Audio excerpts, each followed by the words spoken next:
They want you to believe that the wonders of Egypt were built thousands of years ago by some primitive people dragging stones with ropes. Or they'll feed you the alien distraction that little green men from another planet built the pyramids. Both stories are lies. The truth is much stranger and much closer to home. The Great Pyramids, the colossal statues, the temples carved with precision no modern tools can replicate. These were built by a race of red-haired, white-skinned giants. Not mythical beings, not legends. Real, flesh and blood rulers of the Tartarian Empire who walked this earth just hundreds of years ago, not in some foggy prehistoric age. These giants of Egypt were towering figures, 12 to 15 feet tall, with pale skin that burned in the desert sun, and blazing red hair that glowed like fire. They weren't savages, they were master architects, engineers, and rulers of a global network that spanned every corner of the flat earth. The same people built the cathedrals of Europe, the massive ancient walls in South America, the intricate temples of Asia, and the star-fort cities we still see scattered across maps. Every structure you've been told was built by separate civilizations over thousands of years is actually the work of one empire, the Tartarian Empire, a world ruled by giants. These giants didn't build for money or political power, they built for beauty, for eternity, using free energy technology that today's scientists can't even comprehend. Their buildings weren't just stone, they were machines, energy conductors, and resonators that powered entire cities.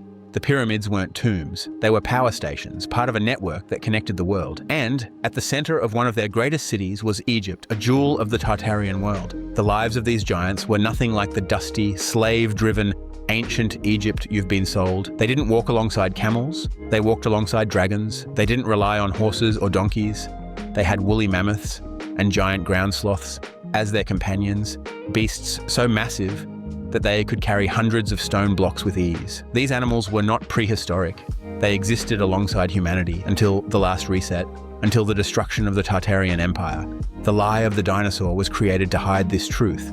Dinosaurs are a fantasy pumped into your head to keep you from asking why historical paintings show men fighting dragons. Dragons were real, and the giants of Egypt bred them, trained them, and even used them in battle. When you look at Egyptian art, you can see it. The proportions of the figures, the elongated bodies, the scale of the thrones and doorways.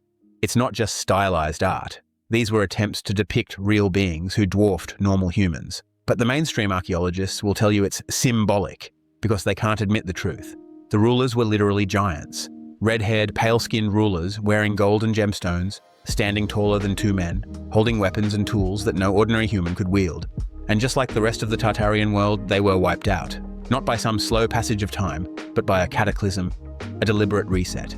The mud flood buried their lower levels, their technology was stolen, their animals were hunted to extinction, and their history was rewritten to make you think they never existed. The Vatican, the Freemasons, and the so-called scientific community worked together to carve up their empire into fake timelines and invented civilizations.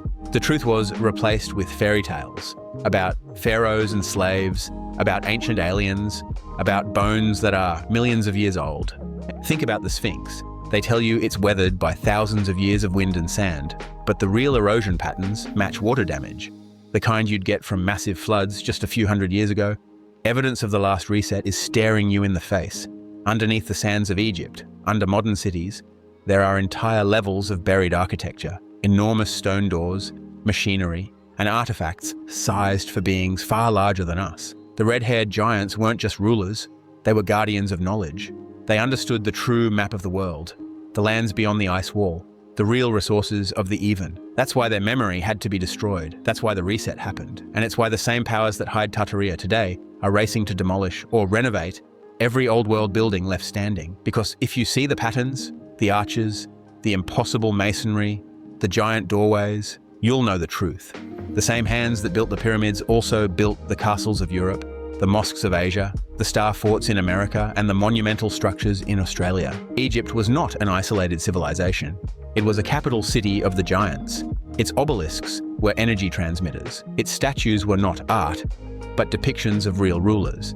And its beasts, the dragons, the mammoths, the sloths, were living proof that the history you were taught in school is fabricated. These animals lived alongside humans, serving as pets, transport, and weapons of war. until the reset wiped them from the surface and replaced them with lies about prehistoric eras and extinct monsters that never existed. The red-haired giants of Egypt were the original builders. They were the Tartarian kings and queens who ruled over a united Earth. Their empire was not lost to time. It was stolen from them and hidden from you.